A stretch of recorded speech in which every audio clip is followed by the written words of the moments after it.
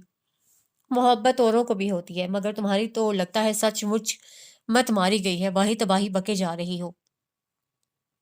تو کچھ کرو نا میری اچھی بہنا۔ وہ بے بس ہو گئی۔ چھوٹی بہنا کہو، وہ اترائی۔ اچھا چھوٹی ننھی منی بہنا، کچھ تو کرو کہ میرے دل بے چین کو قرار آئے۔ مجھے امید کا کوئی جگنو، آس کی کوئی تو تتلی تھماؤ۔ اتنی ننھی ننھی جانوں کا تم کیا کرو گی؟ ہادیہ کو فکر لگ گئی، بیچارے بے زبان جگنو اور تتلی۔ محترمہ ہادیہ خاتون، کیا آپ کچھ دیر کے لیے ہمیں تنہا چھوڑیں گی؟ بڑے ضبط کے ساتھ اسے کہا۔ خاتون، شرم کرو، میں تم دونوں سے 1.5 سال چھوٹی ہوں، اور تم دونوں دھڑلے سے مجھے خاتون، اور رہی بات یہاں سے جانے کی تو ٹھیک ہے، چلی جاتی ہوں۔ ویسے بھی بڑوں کی محفل میں بچوں کا کیا کام؟ تم لوگ باتیں بھی تو ایسی کر رہی ہو جس سے مجھ جیسی معصوم بچی کے اخلاق کے بگڑنے کا اندیشہ ہے۔ بڑے آرام سے وہ کتابیں اٹھا کے چلتی بنی۔ ہاں تو بول بچہ، کیا ہے تیرے من کی مراد؟ رومان کسی گیانی سادھو سنت کی طرح جھوم کے بولی، یہی کہ تو اپنے سونے ویر کو گھوڑی پر بٹھا کے ہمارے گھر کی طرف روانہ کر دے۔ مگر بچہ، ہمارا ویر آنکھ کان اور دماغ رکھتا ہے، اور خوش قسمتی سے دوسروں کی نسبت کچھ زیادہ ہی چالو رکھتا ہے۔ اس کو چابی بھر کے تو میں تمہارے گھر کی طرف روانہ نہیں کر سکتی، اور پھر وہ ایک عدد زبان بھی رکھتا ہے۔ اگر پوچھ بیٹھا کہ نی بہنے ادھر کی یہ، اے بہن یہاں کیا ہے، تو میں کیا کہوں گی کہ ہائے ویرا، ادھر ککھ بھی نہیں۔ تم چاہتی ہی نہیں کہ میں تمہاری بھابھی بنوں۔ وہ رونقی ہو گئی۔ یار میرے جانے نہ جانے سے کیا ہوتا ہے؟ وہ بھی سنجیدگی سے سمجھانے لگی۔ یہ تو اب شانی بھائی پر منحصر ہے کہ وہ کیا فیصلہ کرتے ہیں۔ تم کسی طرح اپنی بات ان تک پہنچا دو اور دعا کرو کہ جو پتھر تمہاری عقل پر پڑے ہیں ان میں سے تھوڑے سے ان کے حصے بھی آ جائیں۔ یہی تو مصیبت ہے کہ کہوں کیسے، ہماری اتنی فرینکنیس نہیں کہ میں منہ پھاڑ کے آئی لو یو کہہ دوں۔ یار میں نے تو کبھی ان سے حال تک نہیں پوچھا۔ یہ تو تمہاری بد تہذیبی ہے۔ تم مجھ میں کیڑے نکالنے کے بجائے یہ بتاؤ کہ میں کیسے اپنے دل کی بات ان تک پہنچاؤں۔ کچھ بھی کرو مگر وہ فلمی ہتھ کنڈے مت آزمانا جو تمہیں بڑے پسند ہیں۔ میرا بھائی اس ٹائپ کا نہیں ہے تو تمہارا مطلب ہے کہ میں اس ٹائپ کی ہوں؟ وہ ذرا سی گرم ہوئی پھر مصلحتاً نرم پڑ گئی۔ تو پھر تم ہی مشورہ دو کیسے بیڑا پار ہو، بہت احتیاط سے، بہت نزاکت سے، تاکہ بیڑا پار ہو نہ کہ غرق ہو۔ پہلے تو تم اپنی وہ ساری حرکتیں ترک کر دو جن سے شانی بھائی چڑھتے ہیں۔ یار میری ایسی کون سی حرکت ہے جس سے وہ نہیں چڑھتے؟ وہ بیچارگی سے بولی، اگر ایک ایک کر کے ایسی ساری حرکتیں ترک کر دیں تو پھر تم مجھے بے حس و حرکت پڑا دیکھو گی۔ محبت پانے کے لیے بڑا کچھ قربان کرنا پڑتا ہے۔ تم کیا دو چار بیتوکی واحد حرکتیں نہیں چھوڑ سکتی؟ یا زیادہ نہیں تو کم از کم فلمیں دیکھنا اور حلق پھاڑ پھاڑ کر گانے گانا چھوڑ دو۔ چلو چھپ چھپ کے شوق پورے کر لینا، مگر شاہ پیلس میں آنے کے بعد یوں ظاہر کیا کرو جیسے تمہیں پتہ ہی نہیں فلم ہوتی کیا بلا ہے۔ تمہیں کچھ خبر نہیں، ایشوریا رائے ایکٹریس ہے یا شہزاد رائے کی بہن، نرما ڈانسر ہے یا کپڑے دھونے کے صابن کا نام۔ ٹھیک ہے ہو جائے گا، اور کچھ اپنے حلیہ کا سٹائل چینج کرو۔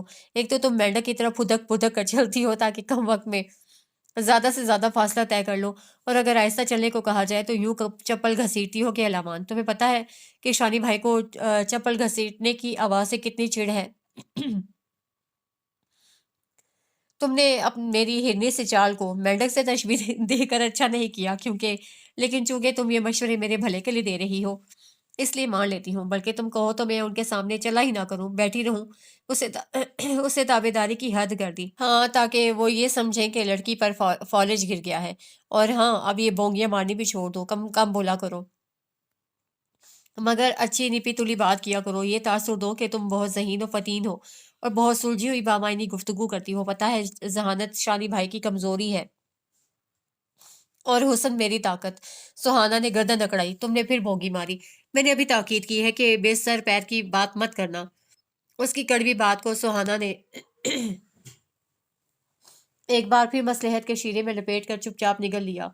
چند ایسے شوق اور مشاغل پالو جو بڑے نفیس اور شاعرانہ فنکارانہ سے ہوں، جیسے مصوری، افسانہ نگاری، مطالعہ، شاعری وغیرہ وغیرہ۔ اس کے ساتھ ساتھ ساتھ ایک آدھ گھریلو شوق بھی پورا اختیار کر لو،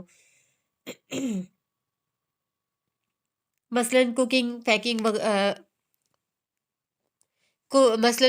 بیکنگ وغیرہ کے جوہر دکھاؤ، ان کے کمرے کو وقت نکال کے دل سے سوارو سجاؤ، اپنے سگڑاپے کے جھنڈے گاڑو، یعنی ہر طرح سے ایک بی بی بچی بن کے دکھاؤں۔ یہ تو بہت مشکل ہے یار، مصوری کیا ہاک کرنی ہے، سیدھی لائن تک تو کھینچتی نہیں مجھ سے۔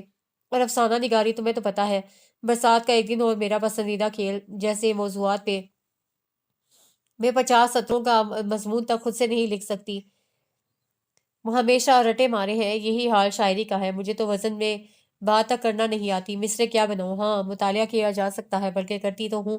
ہر مہینے 4 ڈائجسٹ آتے ہیں گھر پر، اور رضیہ بٹ کے سارے ناول بھی کالج لائبریری سے لے کر پڑھ رکھے ہیں۔ اس قسم کے مطالعے کے روب میں میرا بھائی نہیں آنے والا، اس پر اپنی قابلیت کا سکہ جمانا ہے تو سعادت حسن منٹو، عصمت چغتائی، الطاف فاطمہ، اشفاق احمد، شیکسپیئر، وڈزورتھ اور چارلس ڈکنز کی تصنیفات پڑھو۔ میری توبہ! ہاں یہ کیا جا سکتا ہے کہ ان کتابوں کو کھول کر بیٹھی رہوں، انہیں کیا پتہ چلے گا کہ پڑھ رہی ہوں یا نہیں۔ اور وہ کوکنگ، یہ سب سے مشکل کام ہے، مجھے صرف چائے بنانا آتی ہے۔ اور تمہیں یاد ہے ایک بار مہمان آنے پر میں بڑی شان سے ٹرے سجا کے ڈرائنگ روم میں لے گئی، سارے کپ سوسر میں رکھے، چینی ڈالی کے دودھ انڈیلا، اور جب ٹی پاٹ اٹھا کے کپ میں قہوہ ڈالنا چاہا تو ٹی پاٹ اٹھاتی چلی گئی مگر ایک قطرہ تک نہ نکلا۔ میں چائے کے لیے قہوہ تو دم کرنا ہی بھول گئی، اور تمہارے بھائی کے کمرے میں مزید سنورنے کی گنجائش ہے ہی کب جو میں اپنی صلاحیتوں کا مظاہرہ کروں۔ کپڑے ان کے سارے ڈرائی کلین ہو کے آتے ہیں، مجال ہے جو ایک چیز ادھر سے ادھر رکھی ہو، سب اپنے اپنے مقام پر نفاست اور کرینے سے موجود، کسی چھڑے کا کمرہ تو لگتا ہی نہیں۔ اپنی طرف سے تو میں یہی کر سکتی ہوں کہ آرائشی کمکمے یا جھنڈیاں لا کر سجا دوں، اور تو اور کسی چیز کی کمی نظر نہیں آتی، نہ ڈیکوریشن کی، نہ صفائی کی، نہ توازن کی۔ میرے پاس 101 طریقے ہیں تمہارا بیڑا پار کرنے کے لیے، مگر تمہارے پاس 1001 بہانے ہیں ان سب سے کنی کترانے کے لیے۔ کر چکی تم محبت کا امتحان پاس، ایک آدھ سپلی آنے کا ڈر ہو تو میری ٹیوشن کام بھی ہے، تمہارے جیسی نکمی شاگرد کا تو سب مضامین میں صفر لینے کا امکان ہے۔ اچھا، اب تم جو جو کہو گی میں وہی کروں گی، اعتراض کرنا یا بہانہ بنانا تو دور کی بات، میں چوں تک نہیں کروں گی۔ اچھا پھر سنو، شرطیہ نتائج والے نسخے بتا رہی ہوں۔ کتنی بری بات ہے یہ روز روز کی چھٹیاں کرنا، کلف زدہ سفید دودھ یونیفارم میں، نیلی پٹی والا دوپٹہ سر پر جمائے، وہ منہ اور آنکھیں دونوں یکساں پھاڑے دروازے کی طرف دیکھ رہی تھی۔ جیسے ہی شایان بھائی آتے نظر آئے، اس کا بٹن آن ہو گیا اور رومان کلر رٹایا ہوا سبق وہ فر سنانے لگی۔ کچھ اندازہ ہے کہ اس سے تمہاری پڑھائی پر کتنا برا اثر پڑے گا؟ نہیں، میں یہ ہوتے نہیں دیکھ سکتی، میں تمہیں اپنے ہاتھوں سے اپنا مستقبل مخدوش کرتے نہیں دیکھ سکتی۔ میں تمہاری دوست ہوں، اور دوست وہی اچھا جو درست مشورہ دے۔ مجھے زبردستی بھی تمہیں کالج لے جانا پڑا تو میں لے کر جاؤں گی، یہی تو وقت ہے محنت کا، کچھ کر دکھانے کا، آگے بڑھنے کا۔ علم کی لگن ہو تو یہ چھوٹی موٹی تکالیف اور بیماریاں راہ کی رکاوٹ نہیں بنتی۔ یاد ہے کل مجھے 103 بخار تھا، مگر جب میں کالج آئی تاکہ انگلش کا ٹیسٹ دے سکوں، جس کی تیاری رات بھر جا کر کی تھی، تعلیم کے بغیر انسان کچھ… یہ کیا پٹیاں پڑھا رہی ہو میری بہن کو؟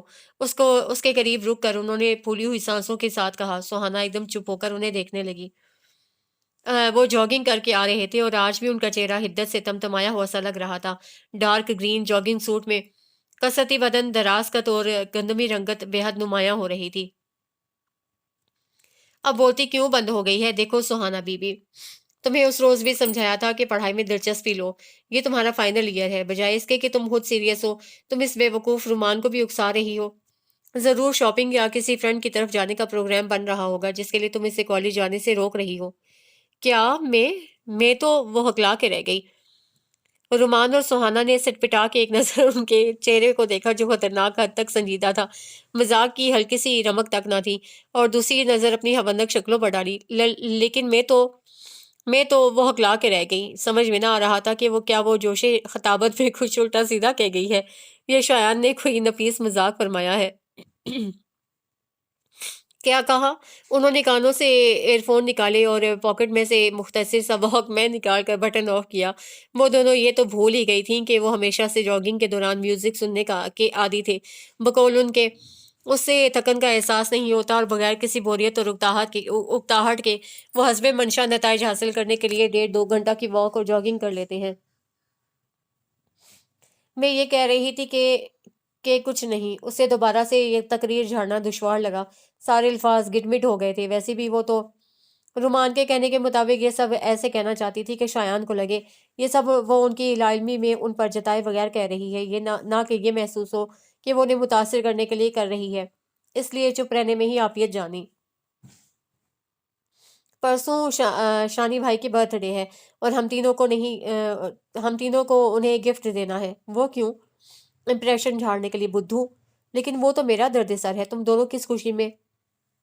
وہ اس لیے کہ میں تو ظاہر ہے ان کی اکلوتی بہن ہوں، اور ہادیہ اس لیے کہ وہ کزن ہے۔ اب اگر تم اکیلی انہیں گفٹ دیتی ہو تو تمہیں تو پتہ ہی ہے میرے بھائی کے مزاج کا، وہ کوئی نومی کی عمر کے لڑکے تو ہیں نہیں کہ تمہارا گفٹ پا کے کتگڑے لگاتے پھریں گے۔ پہلا خیال ان کے دماغ میں یہی آئے گا کہ اس لڑکی نے آخر مجھے گفٹ کس لیے دیا، جبکہ آج سے پہلے بھی میری کئی برتھ ڈے گزری ہیں جو اس کے علم میں تھیں۔ پھر آج سے پہلے تو کبھی دھیلے کی مونگ پھلی تک نہ دی، تو یہ گفٹ… اور میں تمہیں کتنی بار سمجھاؤں کہ تمہیں ان کی توجہ ایک بار اپنی طرف کرنی ہے اور بس، یہ نہیں کہ انہیں چھوٹتے ہی احساس دلاؤ کہ تم ان پر بری طرح فدا ہو، وہ تو بدک جائیں گے۔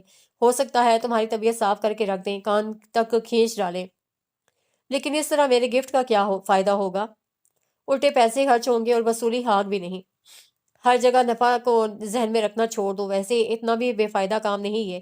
دیکھو ہم دونوں گفٹ تو ضرور دیں گے، مگر وہ ایسے ہوں گے جنہیں شانی بھائی مروتاً قبول تو کر لیں گے، مسکرا کر شکریہ بھی ادا کر دیں گے، لیکن دل ہی دل میں یہ ضرور کہیں گے کہ یہ کیا حماقت ہے، وغیرہ وغیرہ۔ اور تمہارا گفٹ ایسا ہوگا جو انہیں چونکا دے گا، ان کے ذوق اور پسند کے عین مطابق کوئی چیز جسے دیتے ہوئے تم بے نیازی سے کہو گی کہ رومان نے مجھے آپ کی برتھ ڈے پر انوائٹ کیا، مجھے تو قطعاً اندازہ نہیں تھا کہ آپ کے لیے کیسا گفٹ لے جانا چاہیے، پھر میں نے اپنی پسند سے یہ حقیر سا تحفہ لیا ہے۔ پتہ نہیں آپ کے معیار پر پورا اترتا ہے یا نہیں، بہرحال مجھے تو یہ بہت پسند ہے۔ اور وہ خوشگوار سی حیرت میں مبتلا ہو جائیں گے یہ دیکھ کر کے ان کی اور تمہاری پسند کتنی ملتی ہے۔ بس یہ ہوگا پہلا مرحلہ، اس کے بعد ایک آدھ مرتبہ اور انہیں یہ احساس دلانا ہوگا کہ آنسا سہانا معظم بھی کوئی چیز ہے۔ جب کوئی کسی کا اہم ہونا تسلیم کر لیتا ہے تو اسے محبت کرنا پھر کوئی بڑی بات نہیں۔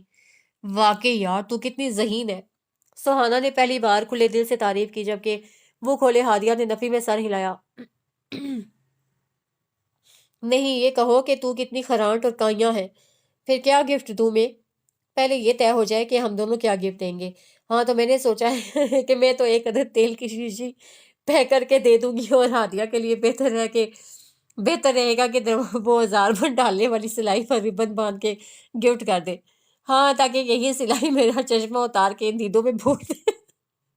مجھے اپنی بےعزتی نہیں کرانی، تم ہی دو ایسے شاندار آئٹم۔ میرے گفٹ دینے کے لیے کچھ اور سوچ رکھا ہے؟ اسے صاف انکار کر دیا۔ یہ کروائے گی میرا بیڑا غرق۔ سہانا نے دان کچکچائے۔ جو مرضی کر لو، میں تو وہی دوں گی جو میں نے طے کر رکھا ہے۔ مثلاً کیا؟ رومان کا خیال تھا کہ شاید وہ کوئی ٹائی کفلنگس یا پرفیوم وغیرہ کے بارے میں سوچ رہی ہو۔ موزے، اکثر ہی ان کے کمرے سے چلانے کی آوازیں آتی ہیں کہ میرے فلاں موزے کہاں گئے، فلاں جراب کا ایک پیس نہیں مل رہا، نومی چھوڑتا بھی نہیں ان کا کوئی موزہ۔ اس لیے میں تو ان کے لیے جرابوں کا جوڑا لوں گی، کم از کم ان کے کام تو آئے گا۔ ہاں یہ بھی ہے، چل یار دینے دے اسے یہی گفٹ۔ رومان نے سہانا کو آنکھ ماری۔ یہ بیچاری کیوں ہماری پلاننگ کی وجہ سے اپنی بےعزتی کرائے، اور موزوں کی وجہ سے ہو سکتا ہے اس کی قدر و منزلت شانی بھائی کی نظر میں بڑھ جائے۔ اب ہم یہ طے کرتے ہیں کہ تم کیا گفٹ دو گی۔ میں بتاؤں سہانا، ہادیہ اپنے موضوع والی تجویز کی پذیرائی پر کھل اٹھی اور بڑھ چڑھ کے مشورے دینے لگی۔ تم ایسا کرو، انہیں ایک ویکیوم کلینر لا دو، ماسی کے ساتھ وہ روز کھچ کھچ کرتے ہیں کہ وہ گرد بہت اڑاتی ہے۔ اپنا ویکیوم کلینر ہوگا تو خود ہی اپنے کمرے کی صفائی کر لیا کریں گے۔ کیا ہوا؟ ہاں مہنگا ہوگا۔ ان کے چہروں کے تاثرات سے اسے اتنا اندازہ تو ہو گیا کہ یہ مشورہ کسی کو پسند نہیں آیا۔ ایک نسبتاً سستی تجویز بھی ہے، فنہائل کی گولیاں یا کوپیکس پاؤڈر۔ تمہیں تو پتہ ہے کتنے صفائی پسند ہیں وہ، لیکن لان میں کھلنے والی کھڑکیوں سے اکثر آ جانے والے کیڑے مکوڑوں سے کتنے پریشان رہتے ہیں۔ تمہارا یہ تحفہ ان کا مسئلہ ختم کر دے گا۔ یا رومان، یہاں ایک گلدان پڑا ہوتا تھا۔ سہانا نے ادھر ادھر نظریں دوڑائیں۔ تو کیا آپ تم رومان کو کہ کمرے کی چیزیں اٹھا کے اس کے بھائی کو گفٹ کرو گی؟ وہ اس کا ارادہ بھانپے بغیر پوچھنے لگی۔ خدا سمجھے اس نومی کے بچے کو جو میرے کمرے کا واحد آلہ قتل وہ بلیک اور سلور گلدان اٹھا کے اپنے کمرے میں لے گیا۔ اب کے رومان پہ بن آ گئی۔ ہادیہ، ایسا ہے کہ اب ہم کچھ ایسی گفتگو کرنے والے ہیں جس سے تمہارے اخلاق پر برے اثرات مرتب ہونے کا اندیشہ ہے، اس لیے بہتر ہے کہ تم اپنے اخلاق و کردار کو سمیٹتے ہوئے کہیں اور کا رخ کرو۔ سہانا نے اسے بازو سے پکڑ کر اٹھایا اور دھکیلتے ہوئے کمرے سے نکال کر دروازہ بند کر دیا۔ سوچ لیا، رومان نے چٹکی بجائی۔ شانی بھائی کو مطالعے کا بہت شوق ہے، اور وہ بھی مشکل ناموں والے رائٹرز کے انگریزی ناول اور تحقیقی کتب۔ اگر تم ایسے ہی کسی عجیب و غریب نام والی موٹی سی کتاب خرید کر انہیں گفٹ کر دو تو تمہاری قابلیت کا احاطہ رو پڑے گا، تم بڑی پڑھاکو بازوق قسم کی لڑکی سمجھی جاؤ گی۔ ہاں یہ ٹھیک ہے، میں آج شام کو ہی کسی بک شاپ پر جاتی ہوں۔ ارے بھائی، تمہیں یہ لانے کی کیا ضرورت تھی؟ سہانا کو بری طرح محسوس ہوا کہ انہوں نے صرف اسی سے گفٹ لیتے ہوئے یہ فکر ادا کیا تھا اور تمہیں پہ خاصا زور ڈالتے ہوئے کہا تھا۔ رومان نے مجھے انوائٹ کیا تھا، بہت اصرار کے ساتھ۔ اسے جھوٹے ہی جتایا کہ وہ بن بلائی مہمان نہیں ہے اس خالصتاً گھریلو سادہ سی تقریب کی، جو کہ رومان نے سرپرائز دینے کے لیے اچانک ہی پلان کی تھی، اور مجھے خالی ہاتھ آنا مناسب نہیں لگا۔ میں تو آپ کی پسند کے بارے میں کچھ اندازہ بھی نہیں رکھتی تھی، اس لیے خاصی سوچ بچار کے بعد یہ کتاب لے لی۔ دراصل میری دلچسپی آج کل ان کتابوں تک ہی محدود ہے، پتہ نہیں آپ کو کیسی لگے۔ رومان کی ہدایت کے عین مطابق وہ بڑے نپے تلے انداز میں اور ٹھہرے ہوئے لہجے میں بات کرتی بڑی سلجھی ہوئی سی لگ رہی تھی۔ لباس کا انتخاب بھی اس کے کہنے پر کیا تھا، میرون سلک ویلوٹ کا پلین سوٹ اور سلک کا دوپٹہ جس کے کناروں پر گرے لیس لگی تھی، خاصی سوبر مگر کھلی کھلی اور نمایاں لگ رہی تھی۔ لباس کی تراش خراش کی سادگی اور رنگ کا شوق ہونا بہت متوازن تاثر قائم کر رہے تھے۔ مگر مجھے شادی بیاہ کے گیتوں کی سلیکشن سے کیا دلچسپی ہو سکتی ہے، یا پھر کسی زنانہ رومانی ناول سے؟ وہ تمسر سے ہنسے. پھر بھی یہ تحفہ ہے اس لیے شکریہ کے ساتھ قبول کر لیتا ہوں. آپ نے یہ اندازہ کیسے لگایا کہ اس میں ایسی کوئی خرافات ہوگی؟ وہ اپنے بارے میں ان کی رائے جان کر تب گئی. میں صرف انگلش ناولز پڑھتی ہوں اور میری معلومات بھی صرف ان کے بارے میں ہیں، اس لیے صرف یہی گفٹ کر سکتی ہوں. اگر میں نے کبھی زنانہ رومانی ناولز پڑھے ہوتے تو شاید اس بارے میں بھی سوچتی. English novels. Oh I see. Harry Potter, am I right?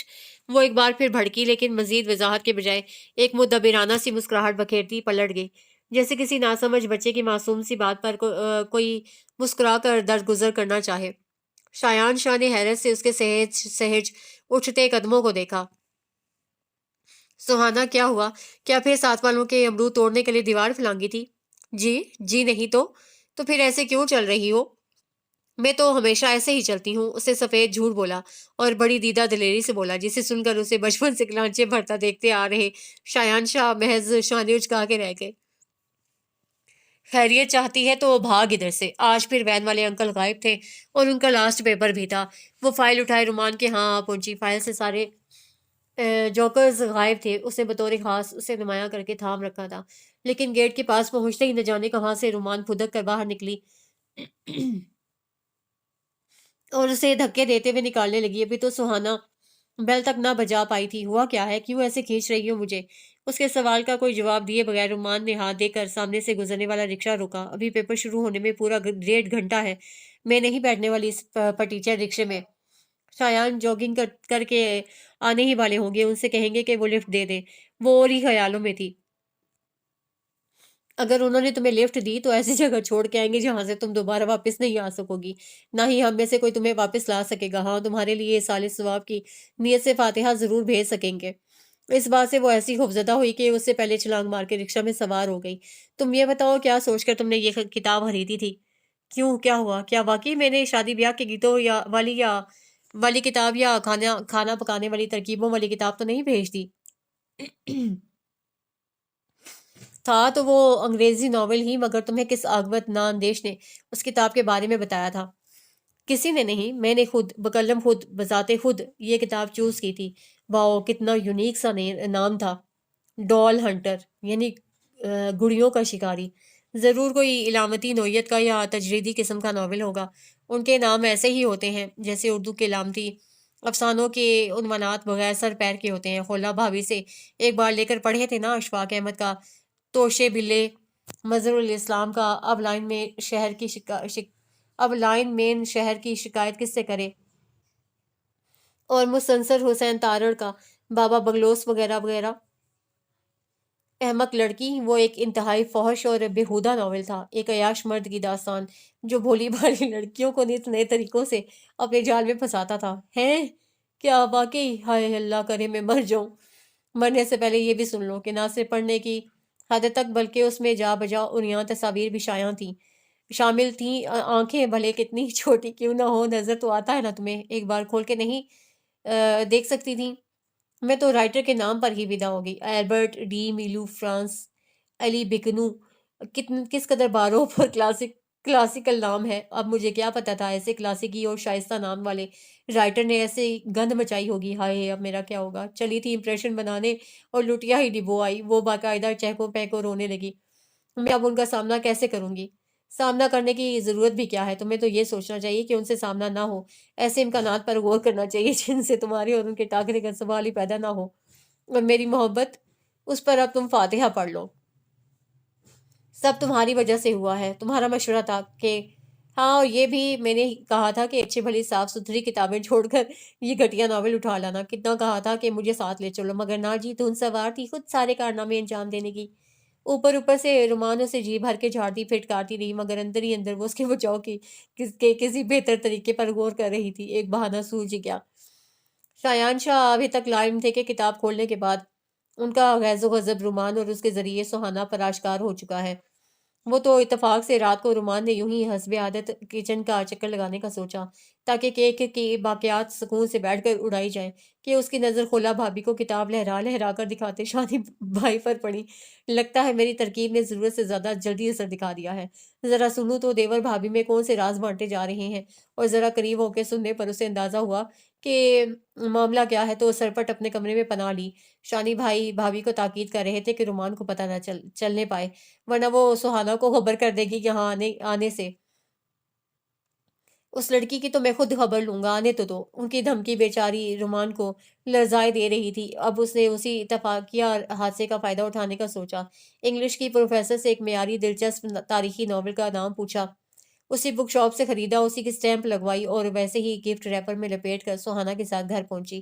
Lunch hours میں اکثر شانی بھائی گھر آ جاتے تھے اور آج تو بطور خاص موجود تھے۔ تھینک گاڈ بھائی آپ یہیں موجود ہیں۔ آپ نے اب تک وہ سہانا والا گفٹ کھولا تو نہیں؟ دیکھے نا اس بیوقوف لڑکی کی حرکت، اگر آج مجھے رائٹنگ پیڈ لینے کے لیے وہاں نہ جانا ہوتا تو کیسے پتا چلتا کہ گفٹ تبدیل ہو گئے تھے؟ گفٹ تبدیل ہو گئے تھے مگر کیسے؟ یہ تو پتہ نہیں، شاید بک کے ایک جیسے سائز یا پھر ایک سے گفٹ ریپر کی وجہ سے میں جلدی میں اس آدمی کا پیک کروایا ہوا گفٹ اٹھا لائی۔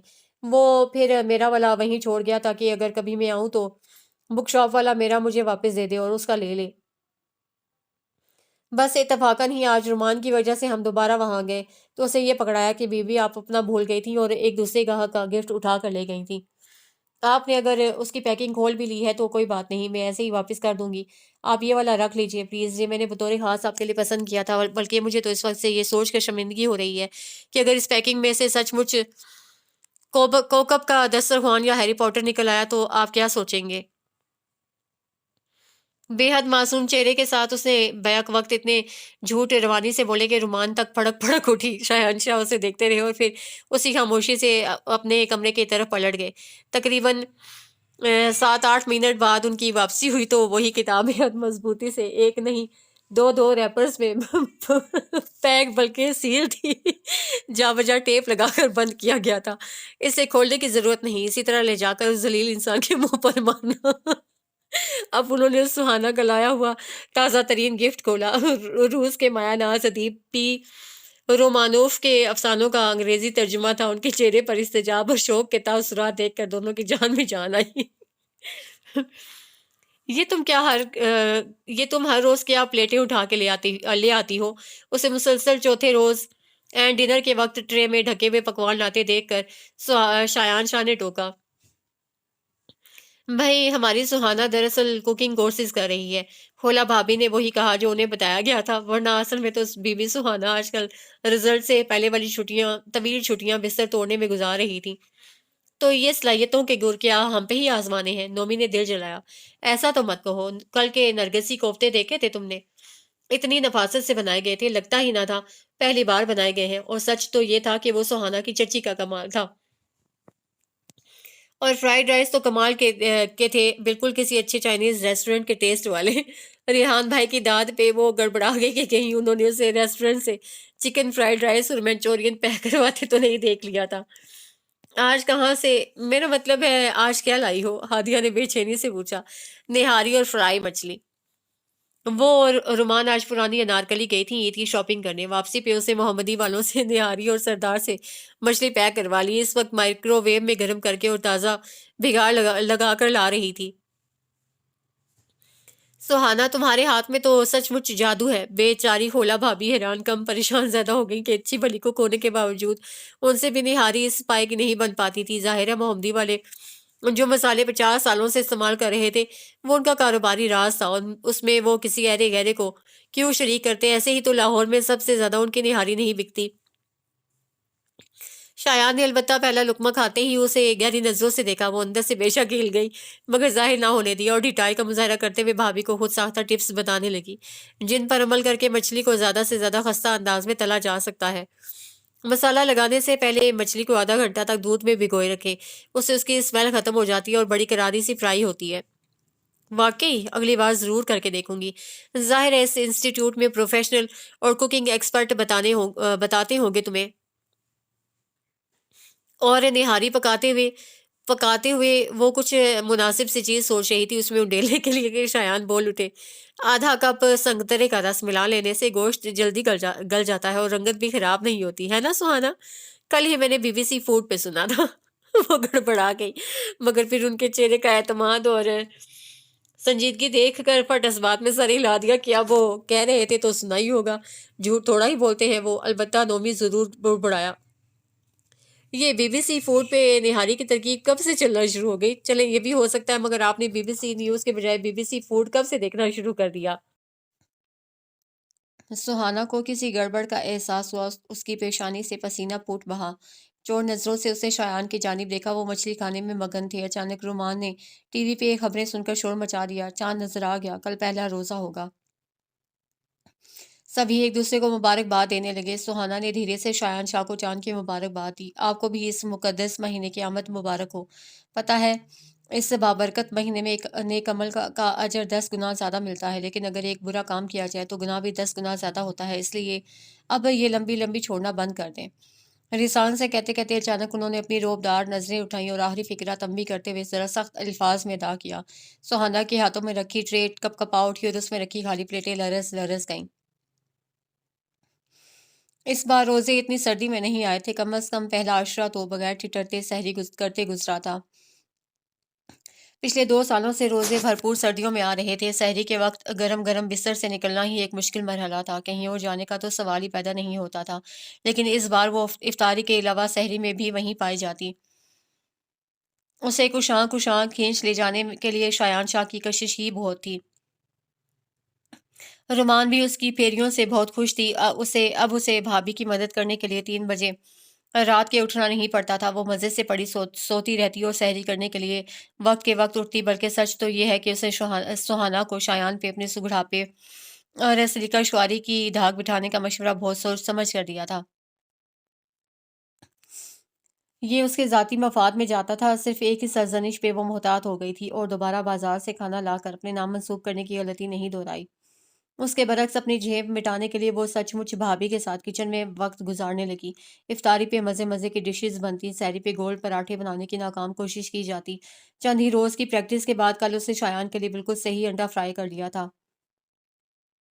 اور ساتھ ہی نمک کالی مرچ وغیرہ رکھنا بھی نہیں بھولی تھی۔ اپنی دانست میں یہ اس کا خاصا اہم کارنامہ تھا، اور آج آملیٹ بھی گزارے لائق بن ہی گیا تھا۔ بھابھی کے فریز کر کے رکھے چکن رول، قیمہ سموسے اور شامی کباب وہ تل کر افطاری میں ان کا اچھا خاصا ہاتھ بٹا دیا کرتی۔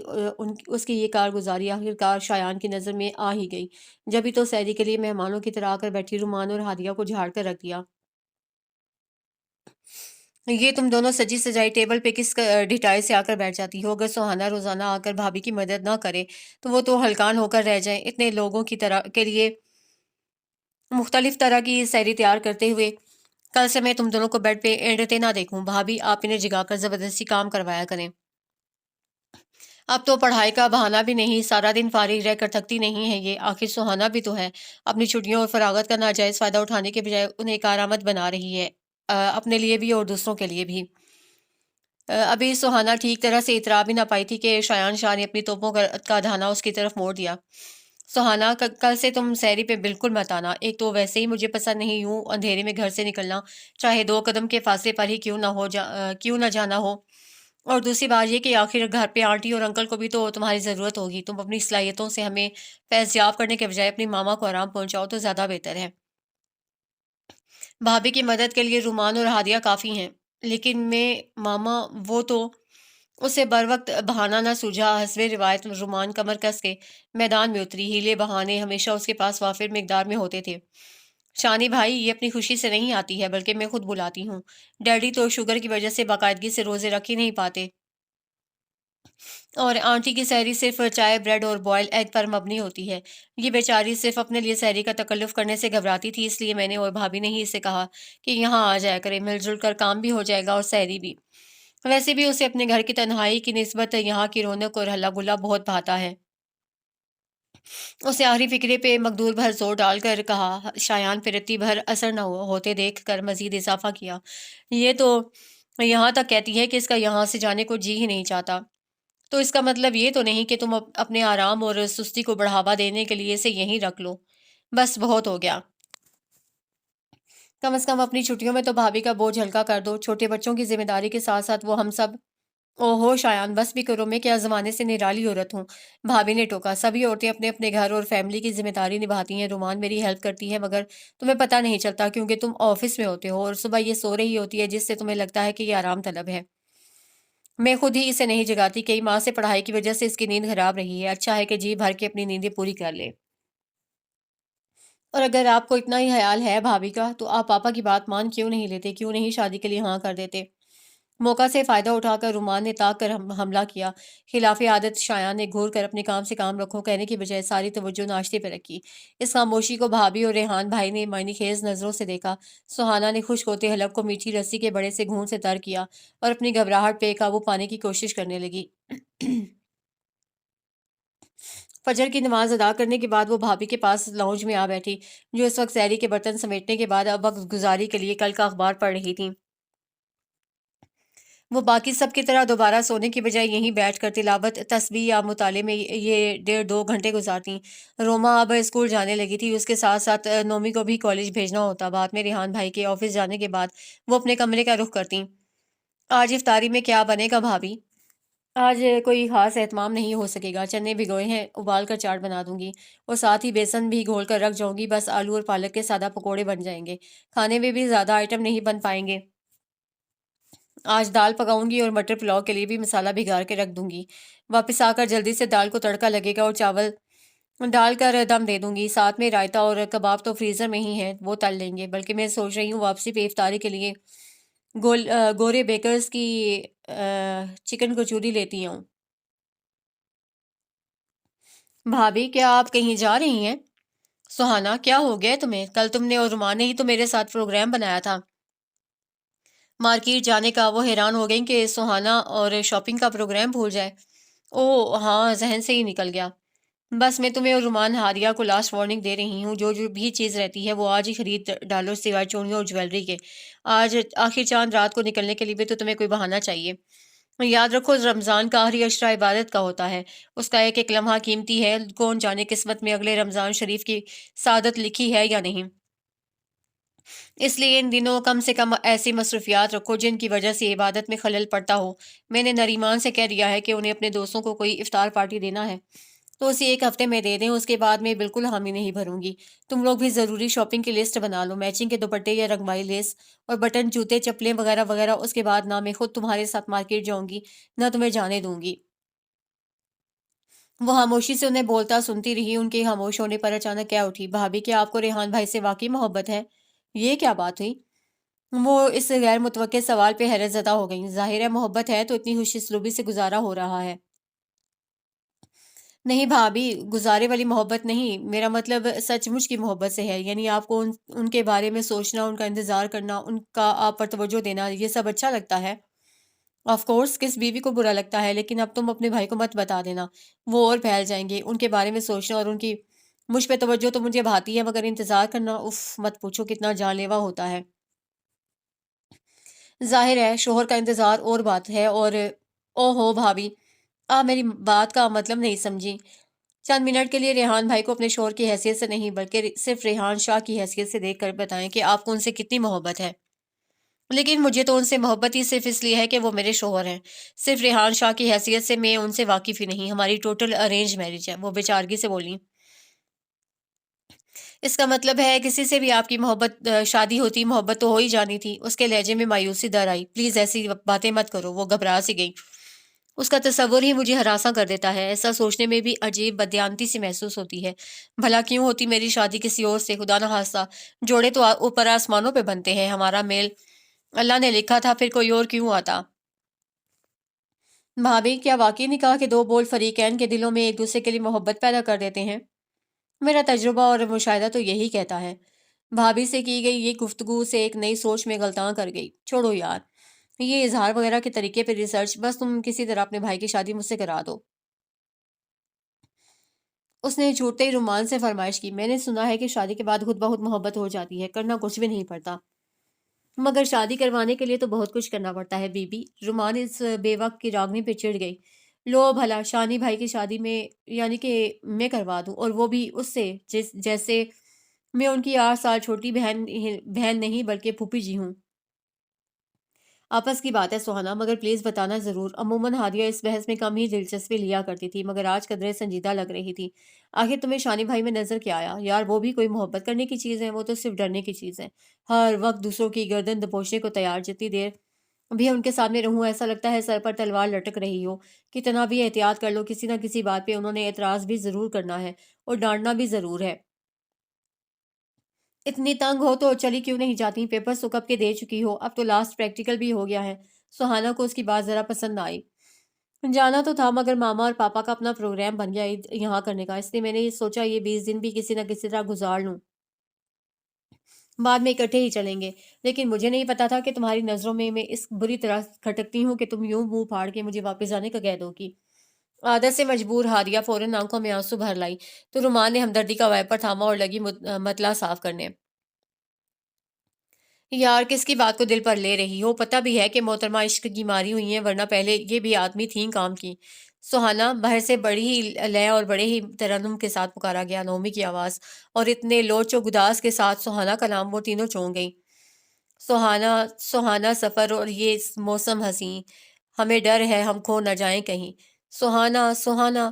رومان کے کمرے کے باہر کھڑے نریمان کے ریکارڈ کی سوئی اسی ایک لفظ پر اٹک کے رہ گئی تھی۔ جنہیں یہ موسم سہانا لگنا چاہیے انہیں لگتا نہیں، اور یہ بیچارہ حلق پھاڑ پھاڑ کے ہلکان ہو رہا ہے۔ ہادیہ نے افسوسناک تبصرہ کیا۔ 2 کپ چائے، 1 پلیٹ نمکو اور چند عدد بسکٹ۔ دروازے میں سے جھانک کر نومی نے حکم جاری کیا۔ تمہارے دوستوں کو کیا گھر پر چائے نصیب نہیں ہوتی؟ رومان جل کے بولی۔ آج ضرور نصیب ہوئی ہے کیونکہ آج وہ رونق افروز نہیں ہوئے۔ یہ چائے کا آرڈر شایان بھائی کی طرف سے آیا ہے، وہ کہہ کر چلتا بنا اور سہانا نے فوراً کچن کی جانب دوڑ لگائی۔ رومان یار تو سچ کہتی ہے، عشق اندھا ہوتا ہے بلکہ لولا لنگڑا خبط الحواس ہوتا ہے، کوئی جسمانی و دماغی ایپ نہیں جو اس میں موجود نہ ہو۔ یہ عشق ہی تو ہے جو سہانا جیسی سست الوجود اور زمانے بھر کی بہانہ باز لڑکی پل بھر میں چائے بنانے کو تیار ہو گئی، ورنہ یہ چائے بنائے ناممکن، اور وہ بھی کس کے لیے؟ اور وہ بھی ناممکن، اور یہ بھی عشق کا ہی کرشمہ ہے جو تمہارے شانی بھائی کی طرح آؤ بھگت ہو رہی ہے، ورنہ ان کے کب کسی سے ایسے تعلقات قائم ہو سکے ہیں یا ہو سکیں گے کہ کوئی ان کی خاطر اتنا تردد کرتا؟ مجھے تو یہ سوچ سوچ کر حیرت ہوتی ہے کہ کوئی اس قسم کے انسان سے بھی محبت کر سکتا ہے۔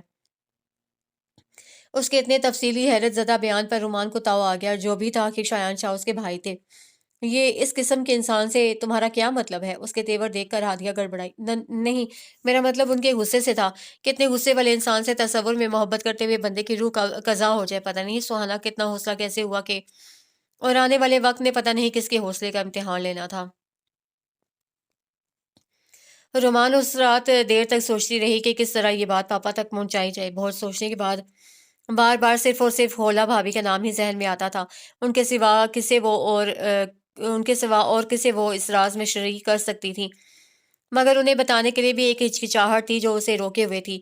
آخر وہ کیا کہے ان سے؟ کیا یہ کہ شانی بھائی اور سہانا ایک دوسرے کو پسند کرتے ہیں؟ نہیں، اتنا بڑا اور صاف جھوٹ کیسے بول دے؟ اگر شانی بھائی کو پتہ چلا تو وہ اس کی جان ہرگز نہیں بخشنے والے، اور یہ بھی تو نہیں کیا جا سکتا کہ اس سہانا کے بچے کے یک طرفہ جذبات کی کتھا سنا ڈالوں۔ بھابھی کا سب سے پہلا سوال یہ ہوگا کہ یہ تو سہانا چاہتی ہے، آخر شایان بھائی کی مرضی اور پسند کیا ہے؟ وہ پھر سے الجھ گئی اور بھابھی کو بتانے کی نیت سے کمرے سے نکلتے نکلتے رک گئی۔ اف کیا کروں، کیسے بتاؤں، اور کیا میرے بتانے سے مسئلہ حل ہو جائے گا؟ میں اس کے سوا اور کیا کہہ سکتی ہوں بھابھی سے کہ شایان بھائی کے لیے سہانا سے بہتر لڑکی اور کوئی نہیں ہو سکتی۔ آپ پاپا سے کہہ دیجئے کہ وہ ڈیڈی سے اس کا ہاتھ مانگ لے۔